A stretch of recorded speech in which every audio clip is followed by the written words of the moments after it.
Hello everybody, Helcrex here, and welcome to another Mercenary Thoughts from the Inner Sphere, episode, 384. Yep, today we're going to be talking about the Enforcer 3.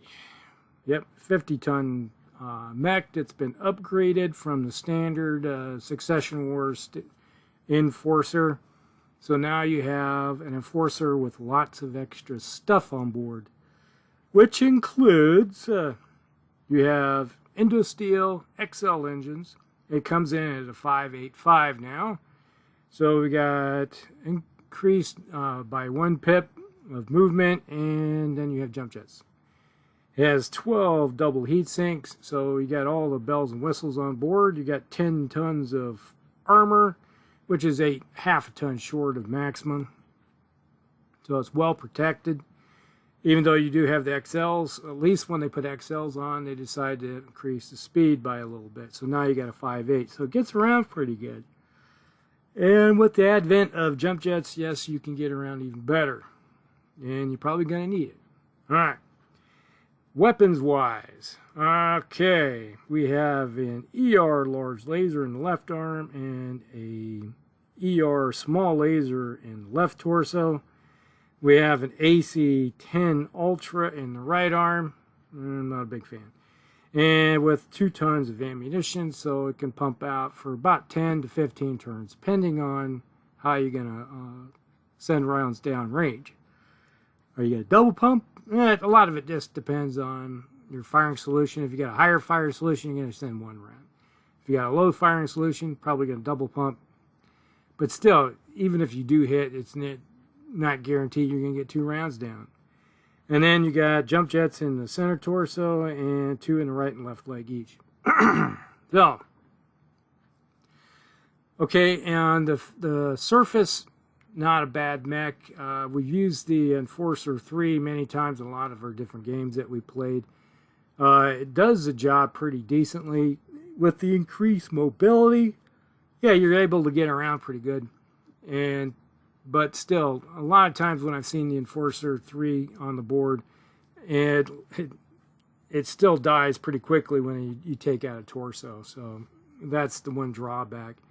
And almost all your weaponry is all wrapped up into the arm. So really, in the grand scheme of things, 18 damage isn't really something to be too excited about. Up to 28. That's, yeah. What could you say? Not overly a fan of how they configure this mech. I'm still never really been a fan of putting a heavy cannon on, it's like an auto cannon on a lighter medium mech. Unless you look at like the Hunchback, yeah, you got the AC-20, and not even I'm a big fan of the AC-20 on the Hunchback. I'd rather take a swayback. Throwing a lot of different things downrange and seeing what sticks versus just sending 2 things downrange and see what sticks. So, yeah, the one thing it does have going for it, yes, I do like the mobility of it, and you're getting around pretty good. 5.8, yeah, you're going to get, typically, you got a good chance of getting a 3 mod. If you jump 5, you're going to have a 3 mod. You can run in a straight line for up to 7 or 8 and get a 3 mod. Typically, you're going to be seeing 2 mods on this, on the mech. And if you can get it into some type of terrain, it could be 3, could be 4. If you're running into some heavy woods or something of that nature, yeah, you could get an extra 2 out of it. So it is possible to get 5 mods out of this thing, depending on where you're going to park her. So how are you going to use this thing? Well, with this it's a cavalry style mech now. It's going to get thrown into those lances where you're going to be having a medium cavalry style hunter killer lance that, this mech may not have a lot of firepower to send down range. But you run in conjunction with 3 other mechs in a lance, you kind of wolf pack it up, it's going to be doing a good job. Typically, yeah, you might get 8 damage, you may get 18 damage, or 10 damage, or 28 damage, depends. And if you get really close, then you can throw in that little plinker. of ER small laser when you get close enough. But if you're using the small laser to shoot at a mech or a tank or something, that means you're probably getting pretty close to your target. So you just hope that you have some lance mates to help you out. So you have that. So I'm probably going to be running this mech in the 6 to 12 range from the target, and just see if something sticks at longer ranges, because you're not shooting out very far with the autocannon or the large laser by any means. But typically you're going to be most likely running in that 6 to 10, 12 range most of the time. And then when you do get into the mid sort of game, or you got a target that's been tore up pretty good, then you might want to close a little bit to get a better firing solution by moving into the closer range bracket, and then you have your lance mates that are going to help you out and tear things up. And hopefully, it's like a lighter medium mech that you do it a better job of ending its day. So that is one thing. Now, they have a whole plethora of different versions of this mech that are to be seen on the tabletop. Let's just see here. We have the 6G. Let's see if we get the 6G here. Get the 6M. There we go, 6G. All right, the one we were talking about, which is the, this is what, the 6M, I believe. Yeah, primary one we're talking about is the 6M. And did I mention it comes at 1,460 battle value, so it's kind of pricey for what you're getting for firepower. Now the 6G comes in at 1,860 battle value, and it's running around with a Gauss rifle. Yes, you have a Gauss rifle in the right arm. You have 3 ER medium lasers, center torso, right and left torso, a medium pulse laser in the right arm with the Gauss rifle, and you still got that ER small in the head. So you do have the capability of, and you got 10 double heat sinks with this one. So you scraped off some of the heat sinks to put some extra weapons on board. And then you have, you're still a 5.85, and then you got a Gauss rifle with, what, 2 tons of ammunition, I believe, that goes with this thing. Yeah, 2 tons. So you got 16 shots. So this one definitely screams that you might be wanting to spend more time on the flanks at a distance and using that Gauss rifle to punch holes at a longer distance. And when you do get into range of the ER medium lasers out to 12, then you really start doing a better job of hammering some damage home. Now this one comes with the higher battle value, and I'd rather run the 6G over the 6M anytime. You got the Gauss rifle. Yeah, you may have the potential of that thing blowing up, but you got the same problem with the ammo on board with the AC-10 Ultra. So if I had my druthers, I'd take the Gauss rifle any time of the week. So yeah, that's just nature, how I like it. So if I had a choice, 6G would be the preference between the two. Now there's the 6H. This one comes in. I've used this one a few times. It does put a little bit of terror into somebody, and it had a short life expectancy about every time it's fielded, because they see that AC-20 Ultra coming their way, and they go, oh, that thing's just got to die. And then everybody just focus fires on it, and then it's like it's a fire magnet. And you always try to sneak it up there, but if there's a little bit of open territory, as soon as it comes out in the open, they go, that thing is DRT. It's got to be dead right there. All right, so this one has an AC-20 in the right arm, and once again, you got the ER medium lasers in the right, left torso, and center torso. And let me turn this bloody thing off. People keep messaging me. All right, So it's like, yeah, it always fails. When you first start, you haven't heard your phone go off all day, and the moment you start making a video, everybody wants to message you. So once again, you're still 585. You got some backup ERs, but once again, the longest, your big gun only goes out to 8, 10, 8, well, I can't even talk, is 10, 12 with the ER. So maximum range you got with this thing is 12.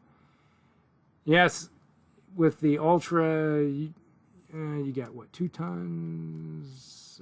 Yeah, basically you got 20 shots, but if you're double, by the time you're in range, you're going to be double pumping anyway, every opportunity you get. And once again, you got 10 double heat sinks, so right there you're going to be, this thing gets hot pretty quickly, especially if you start throwing in the double pump and then you throw in the ER medium lasers. This thing is going to get hot really quickly. And then if you're running or jumping, yeah, it's like this thing is suddenly, now this might have been better if they could have put triple strength on it. It's going to go hot. You might as well put triple strength on it. Make use of that heat that you possibly could be. You know, there's those guys that love to run the heat. Run the heat up with triple strength. That'd be one thing I'd add to it. It does come in at 1600 battle value, so it's a little cheaper, but that comes at the cost of the range. But if you can get, and I can attest to this, if you get up close with it, and if they choose to ignore you for a short period of time, I guarantee you, the moment you open up with that AC-20 Ultra, they would say, oh, we forgot about that thing. That thing's got to die.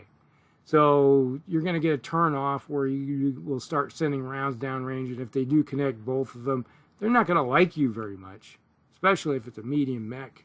You're probably going to be 100% punching a hole right through something. And now if you punch it in the same spot, you may even be able to kill something, especially if it's running XLs. So, you know, that's one good thing about it, because you can, if you put everything into it, that's 30, yeah. Center torso, maximum it can handle is 30, especially with this mech. And that's a 50-tonner. If you put both in the center torso, dead, DRT. So, it's kind of a terrorist kind of weapon when it comes to the game. But the moment you activate it, they go, you must die. And that's been my experience with that one.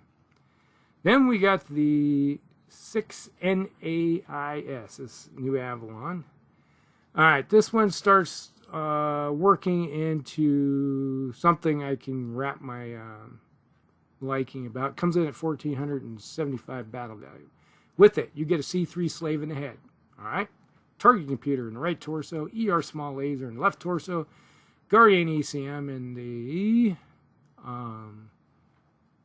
left torso. Then you have a variable speed, a large variable speed pulse laser in the right arm. That goes out to 15, and obviously the damage output is 1197.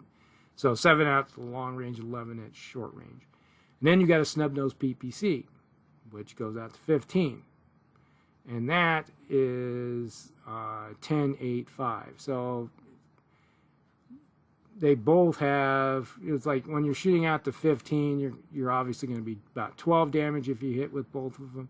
And if you shoot at short range, you're going to be doing 21. So you got something that's has the potential of doing as much damage as the original version, and just a slightly bit more expensive.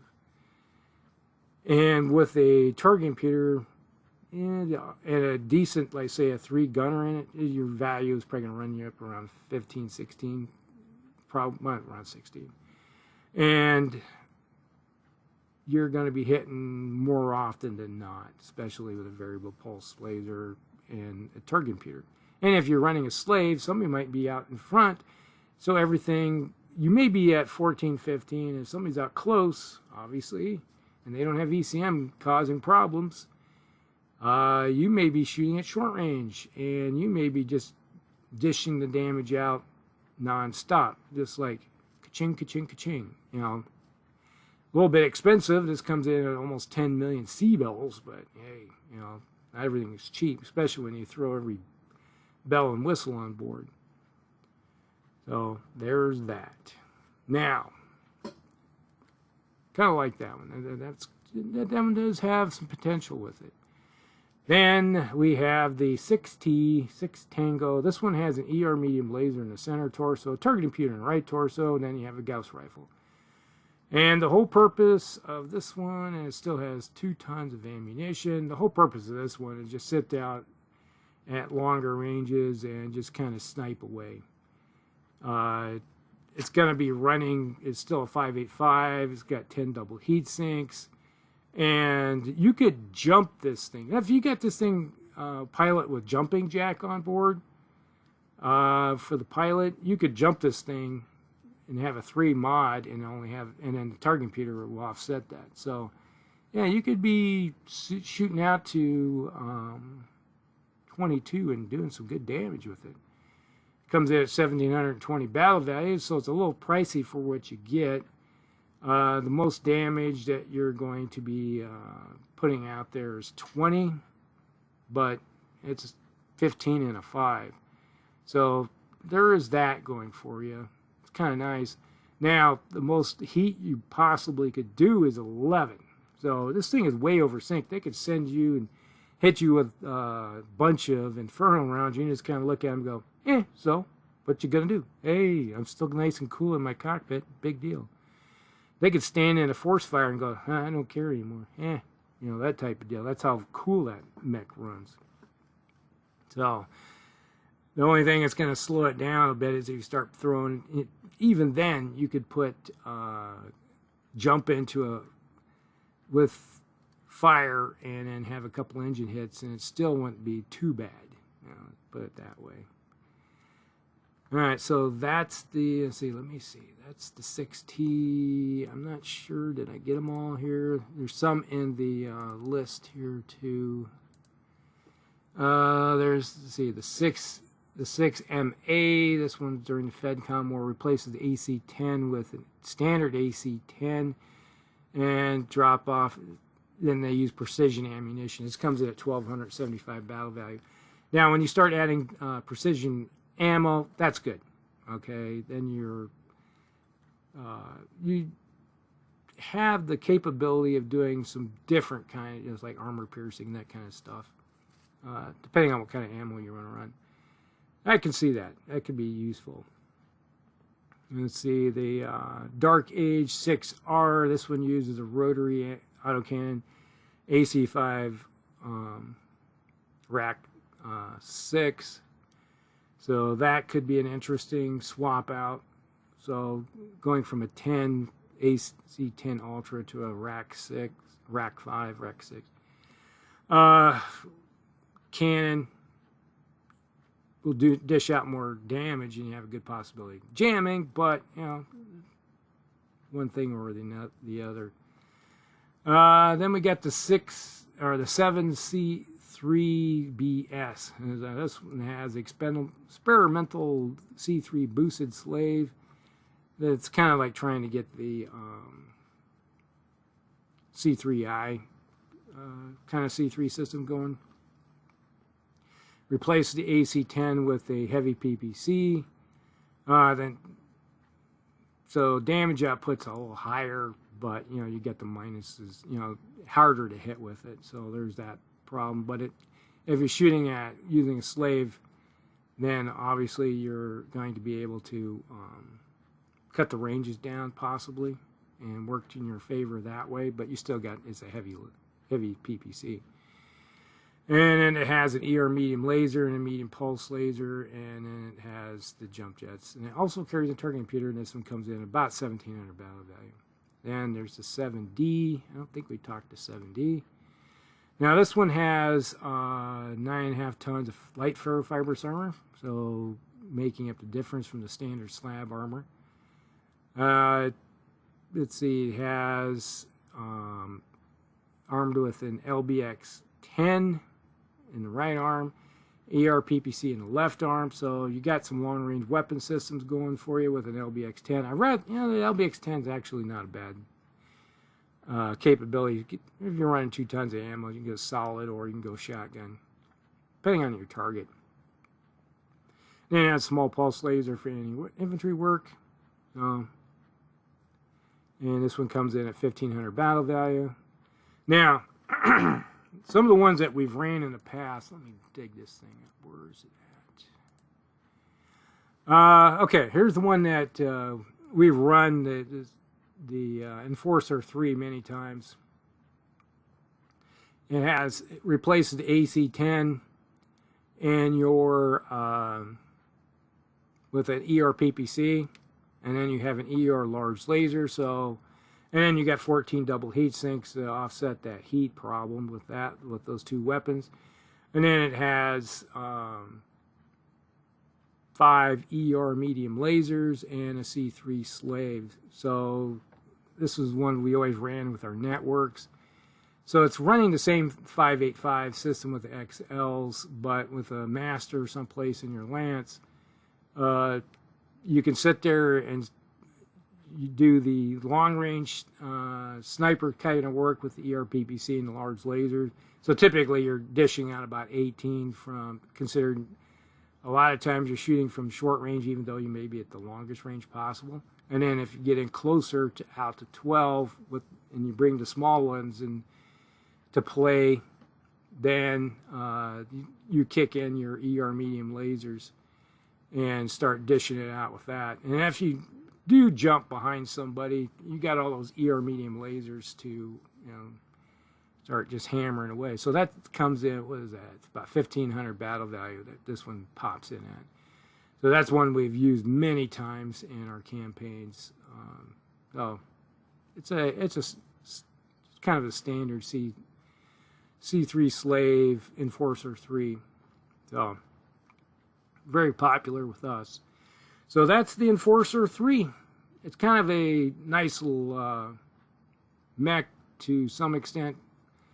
It does suffer from having the XLs, but you look at almost everything that's modernized with the games with anything by the time this rolls around. Yeah, most mechs are going to be running with XL engines, so it's like fire and forget, shoot, bang, and life expectancy is pretty short, especially if everybody focused down on you. So that's it. That's the Enforcer 3. Hope you guys like it. Like and subscribe, share with friends, and we'll see you in the next one. Al Cracks out.